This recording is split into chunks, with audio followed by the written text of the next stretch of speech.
What's going on, YouTube? It's Adam here from Team Wampadoos, also known as Team 2 Chains. Coming at you today with a deck profile. It's a deck that I've been meaning to put up for a while, but haven't really had the time to do it.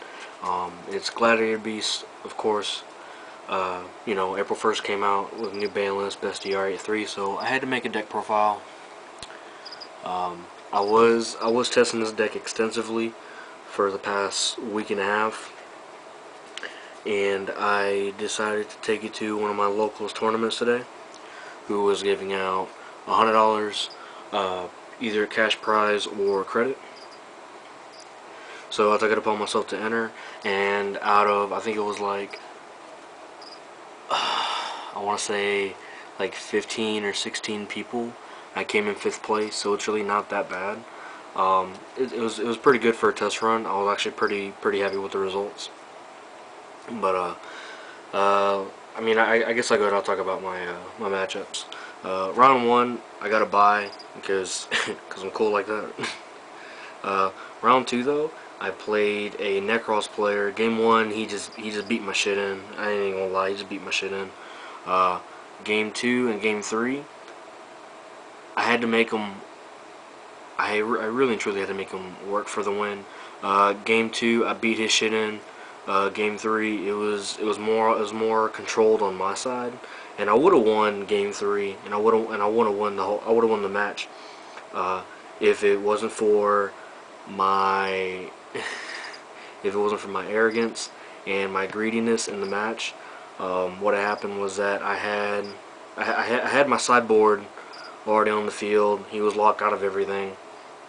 He couldn't do anything, and I got greedy with it, and I decided to swing into a fire hand that he had with an quest, and my knowledge was that he played Lance, didn't know he was running it, and I ran into the Lance, therefore killing my monster, and I had summoned a Hoplimus in attack mode, figuring I can get away with, I can get away with suiciding the quest in the fire hand, give me a 700 free poke, but that wasn't the case, and therefore I lost Game 3. What was it? That was round 2. Round 3, I played another Necros mirror. He just opened up the finest nuts he could open. I opened up my whole sideboard against him, but he just happened to open up Double Decree, and I didn't have any back row destruction. And then round 4, I played against a Ritual Beast player. Game 1, she beat me because she had steeds, and I didn't have anything to protect me from that. Game 2 and Game 3, she opened up complete shit. But on top of that, I also had Hercules on the field, along with 2 War Chariots set and 2 cards in hand. So she wasn't gonna get any effects off, regardless whether it was back row or monster effects. And then after that, it just cut the top 4, and they decided to split. And my standings was that I was 5th place. So, okay, and going into the deck profile now. We play Triple Liquari. My reason behind Triple Liquari is because he is 1800. He does get over, not the majority of things, but most anything within his attack range. Plus, personally, I want to cut him to 2, but right now I just feel like having not as much monsters, but with the ratios that I'm playing, he's working pretty well at 3. Plus, he gets over Denko, because Denko really hurts his deck, even though I have not run into anyone playing Denko. But he's still really good out to Denko, so that's why I play him at 3. Of course, got the triple bestie. I know what y'all gonna say. He's secret. He's not super, but at least he's not common.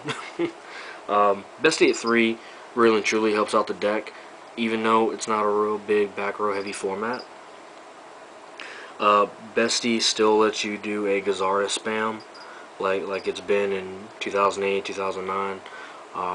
It's just right now his effect to destroy back row isn't really as relevant, but it's still good to have that extra name in the deck. Next up, we play Double Darius. he's your monster reborn of the deck. He's pretty standard, 17 beat stick, and he's really good to combo off with bestiary that's in the grave that just happens to get destroyed, or any other GB in the grave. So you can automatically recycle your monsters. So he's really good. Double Equests. I'm going back and forth between 1 and 2. But for today at the tournament, I was running 2, and I ended up siding him out game 2 and siding him back in game 3, only because there were situations where I needed to recycle a monster to my hand, or I needed to recycle War Chariot that was in the grave. Plus, he's once again another name for War Chariot, and I'll get to that in a minute. For the 1-0s, we run the 1 Hoplamus. He's just a big fat ass. Mermello, Monster Popper. He was really clutch. He was getting under bottomless, and there were times where my opponent had to warning him because they didn't want me to get any tags off of him. So I guess you could say Mermello was in the clutch, hitting all the back row for all his comrades. The MVP of the deck, without a doubt, was Retiari, only because there was 3 Necros players, and along with my sideboard, Retiari was really the MVP because I was just banishing everything out of the grave. Even when I was doing some practice runs before the tournament, I was playing a Infernity player, and I just kept on banishing his Archfiend, his Stygian, his Infernity Breaks, his Infernity Barriers, everything that he just could not use, or that would be live the following turn. I would just remove it with Reti. I really want to bump him up to 2. I haven't tested it. I have not tested it out at 2 yet. But to me, I feel like running 2 of him is going to be a good meta call, especially if you're running GBs. Personally, I just think GBs are one of those under the radar decks that can sneak up on somebody if they're not careful. For the spells, for the 1-ofs, run 1 Book of Moon because Danko is a thing. You can't really get over it with your back row, so you gotta book it. Or if you get Degen locked, this is one of your outs. Because if you can't special summon, it really sucks early game. Because you can't get no tags out, you can't get no effects out. So this is one of your Degen lock combo pieces that you need to get rid of. Raigeki, obviously, because you want to get a free poke in. I run the 1 Book of Eclipse. I want to bump this up to 2, but I'm pretty good at 1 right now, only because with your monsters being so little, you can't really get over anything. Because trust me, if your opponent has a Unicorn that's 2300 and you don't happen to have a Lance, you're gonna need a Book of Moon or Book of Eclipse to book it and then to smack into it to get your tag out. And plus, this also gets over the Degen lock also. I'm running triple Lance. People say Lance is bad this format. People say Lance is just bad in general, but I've been dropping it between 2 and 3.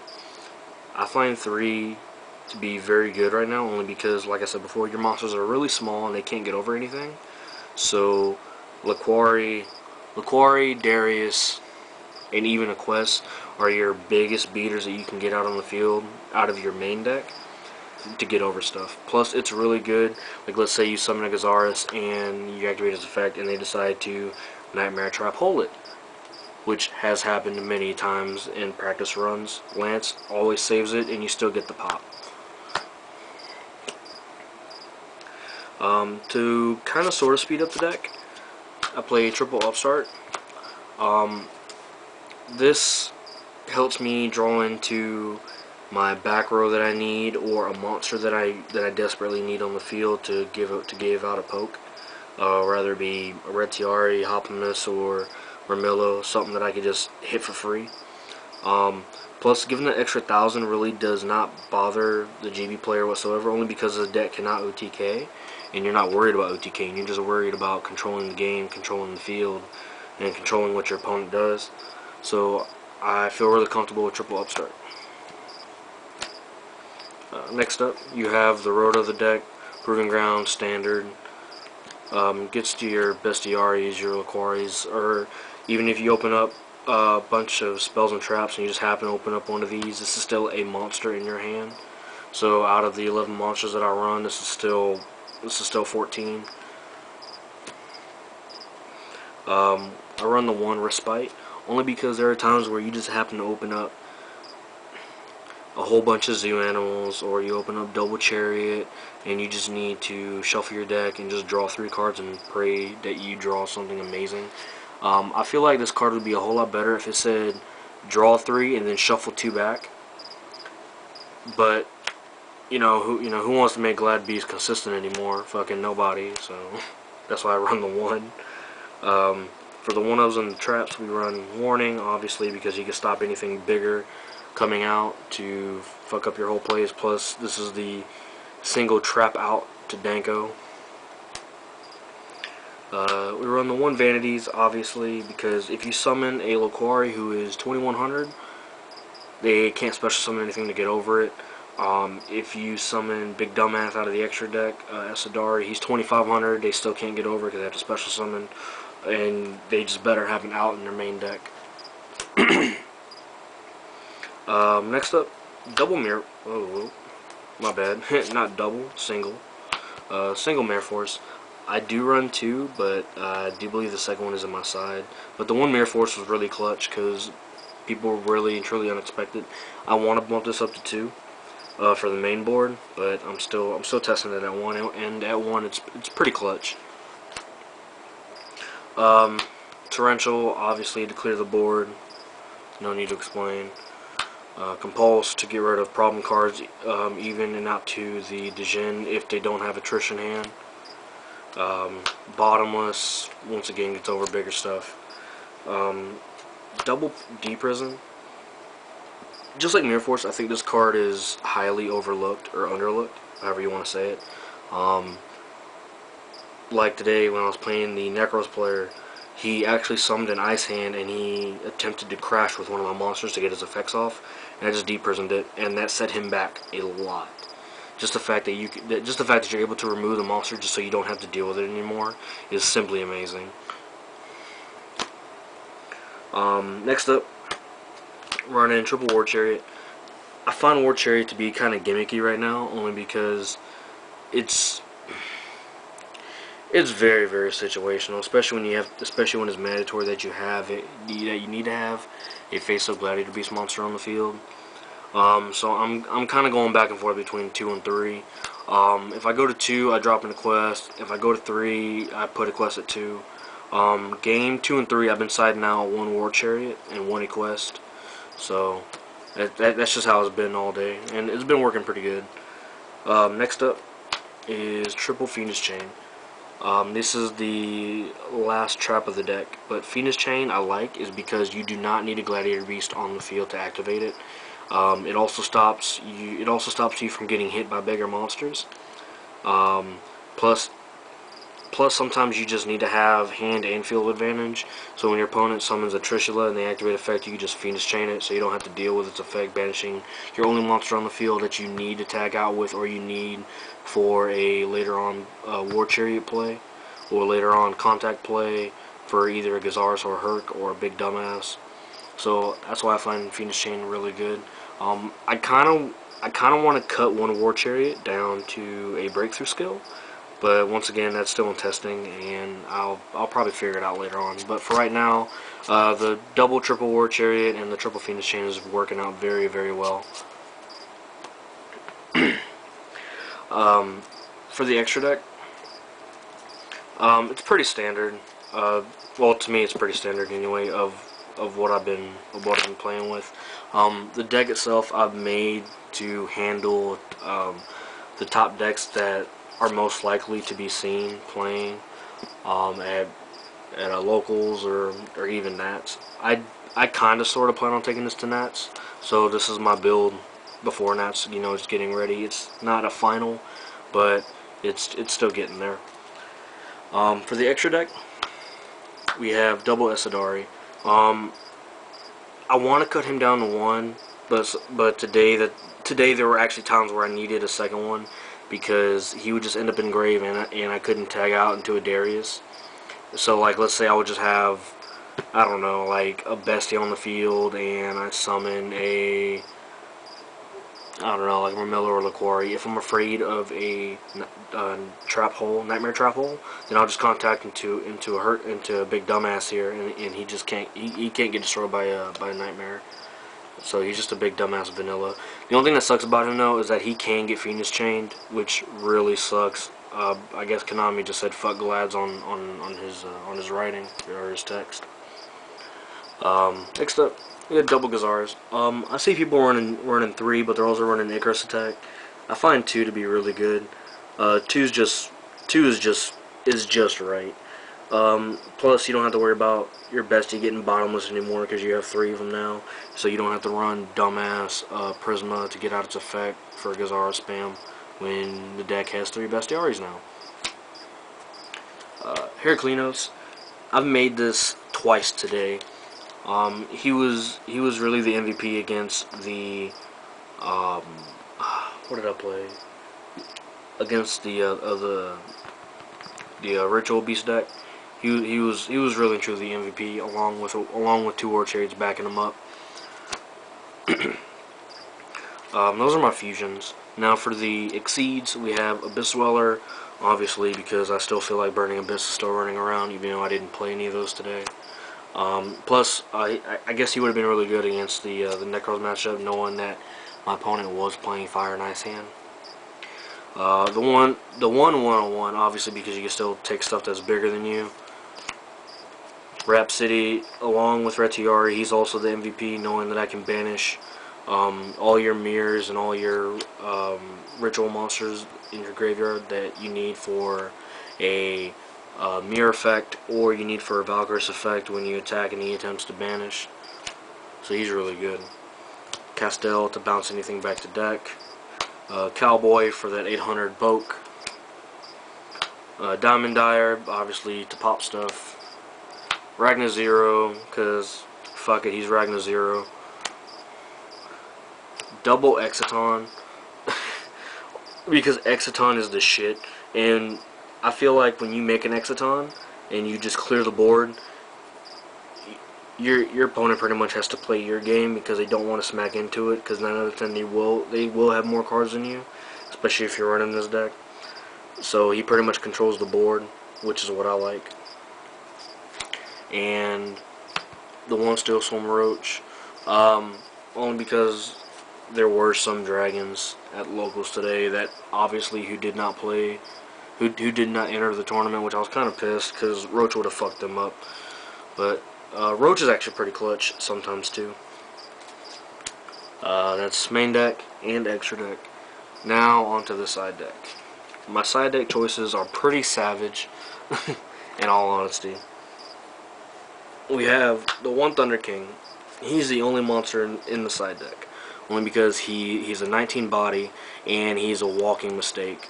They have to warning this, they have to bottomless, they have to summon something big enough to get over it, and even then you could just tribute to negate.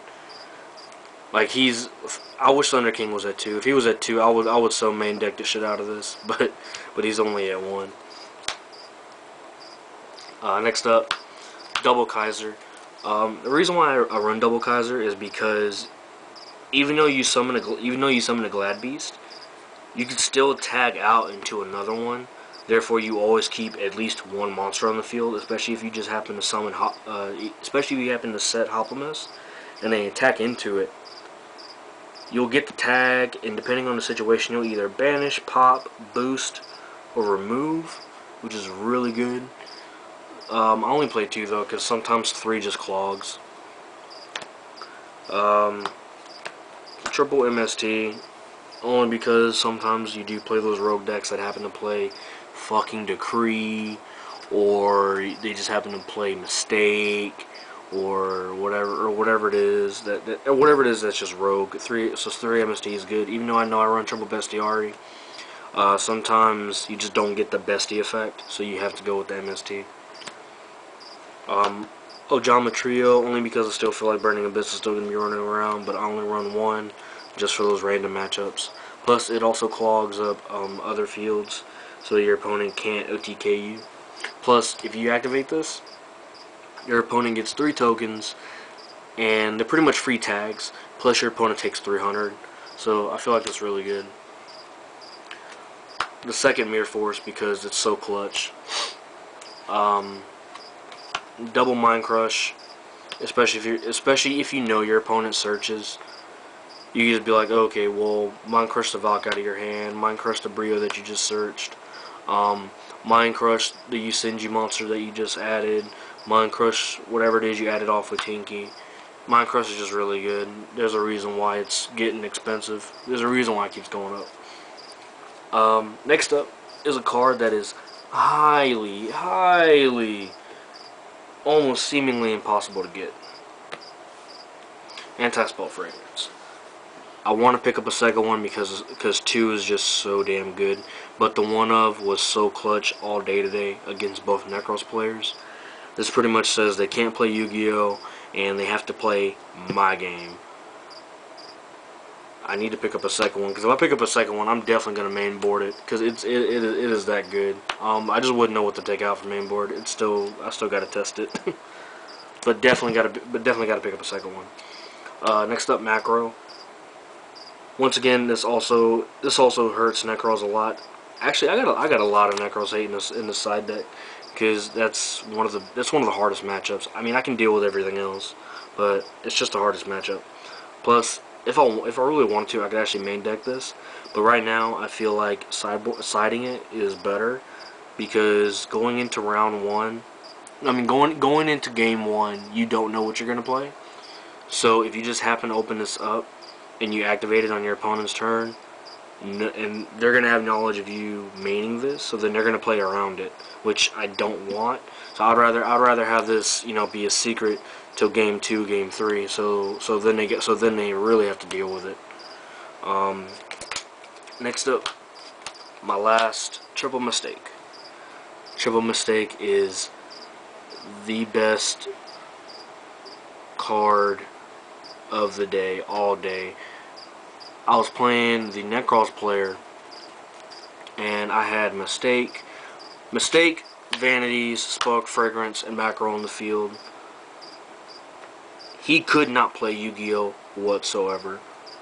I should have won that game, but like I said in the beginning of the video, I got too greedy, and I lost that game because I was too arrogant. But, yeah. Triple Mistake, obviously because it hurts Necros, it hurts Yusenju, because Yusenju's starting to be a big thing now, especially when they're running Triple Duality. They got, I think it's the Comma 2 that adds? Yeah, I think it's the Comma 2 that adds. And then they also got their Tinky, so this really hurts them too. Plus you got all those other road decks that just happen to add, like Infernity. Infernity's starting to be a big thing now, so they can't add off Shadow Mist or anything. And they can't add off their Archfiend either. So I feel like Triple Mistake is really good. I was maining this at one point, but I felt it got too cloggy, and even then it put me in situations where I couldn't use my Proving Grounds. But when I do side this in, I side in double to triple, and then I side out 1 Proving Ground just so I don't run into that problem in drawing a Proving Ground and having a face-up mistake on the field. So that's pretty much it. That's pretty much it, guys. That's my Gladiator Beast main deck, side deck, and extra deck. It's still in testing, but I'm liking where it's going. I feel like GBs are once again one of those underrated decks, one of those under the radar decks, and that's really and truly going to sneak up on somebody if they're not careful. Please comment, rate, subscribe, give me suggestions on what do you think I should change, or tell me what you like about the deck. That's pretty much it. This is Adam from Team 2 Chains, Team Wapadoos, signing out.